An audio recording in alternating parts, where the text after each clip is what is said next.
अगर मंगल ग्रह पर कॉलोनीज बन भी गए फिर भी पृथ्वी से वहां तक पहुंचने में हमें 7 महीने का समय क्यों लगेगा? दरअसल मंगल से धरती की दूरी कभी भी फिक्स नहीं होती। यह धरती और मंगल ग्रह की स्पीड पर निर्भर करती है, जो कि दोनों की अलग अलग है। जब धरती और मंगल सबसे दूर होते हैं तब उनके बीच की दूरी 401 मिलियन किलोमीटर होती है और जब पास होते हैं तब यह 55 मिलियन किलोमीटर होती है। इसी वजह से धरती से मंगल पर स्पेसक्राफ्ट 26 महीने में एक बार ही भेजा जाता है, जब धरती और मंगल सबसे नजदीक होते हैं। अब आप सोच रहे होंगे कि हम स्पेसक्राफ्ट को सीधे क्यों नहीं भेज सकते जब मंगल और धरती सबसे पास होते हैं। इसका कारण यह है कि दोनों ग्रहों की स्पीड स्थिर नहीं होती, इसलिए स्पेसक्राफ्ट लॉन्च करने से पहले यह देखा जाता है कि उस समय मंगल ग्रह कहाँ होगा। और स्पेसक्राफ्ट तभी लॉन्च किया जाता है जब धरती और मंगल के बीच की दूरी 55 मिलियन किलोमीटर होती है और लगभग 471 मिलियन किलोमीटर दूरी तय करने के बाद, यानी 7 महीने बाद स्पेसक्राफ्ट मंगल ग्रह पर पहुंचता है। क्या आपको पता है रात में दिखने वाला ये तारा कुछ ही सालों में पृथ्वी से दिखना बंद हो जाएगा?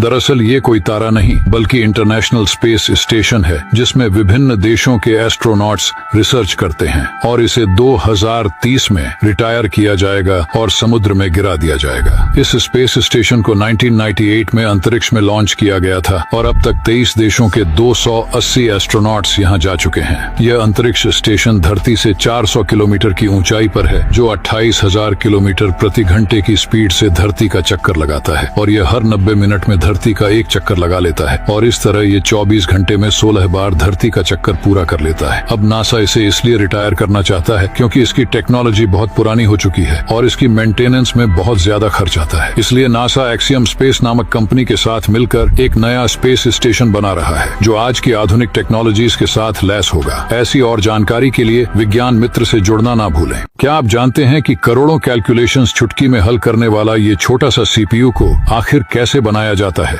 सबसे पहले सिलिकॉन वेफर्स बनाने के लिए क्वार्ट्जाइट नामक मिनरल को रिफाइन करके शुद्ध सिलिकॉन प्राप्त किया जाता है। इसे फिर 300 मिलीमीटर के वेफर्स में काटा जाता है। वेफर्स तैयार होने के बाद इन्हें एक टेस्टिंग के लिए भेजा जाता है ताकि फंक्शनल यूनिट्स की पहचान की जा सके, क्योंकि अगर किसी वेफर में फोटो मास्क डिफेक्ट निकलता है तो सीपीयू को उसकी एक्टिव फंक्शनल यूनिट्स के आधार पर सॉर्ट किया जाता है। उदाहरण के लिए एक सीपीयू को i9, i5 या i3 के रूप में सॉर्ट कर बेचा जा सकता है, जो इस बात पर निर्भर करता है कि उसके कितने यूनिट सही से काम कर रहे हैं। फिर वेफर्स को लेजर कट किया जाता है, फिर इन चिप्स को पलटा जाता है और इंटरपोजर पर रखा जाता है, जो उन्हें पीसीबी से कनेक्ट करने में मदद करता है। इसके बाद एक हीट कंडक्टिव कवर और एक इंटीग्रेटेड हीट स्प्रेडर लगाया जाता है और अब सीपीयू मदरबोर्ड पर माउंट होने के लिए तैयार हो जाता है। ऐसी और वीडियोस के लिए विज्ञान मित्र से आज ही जुड़ें।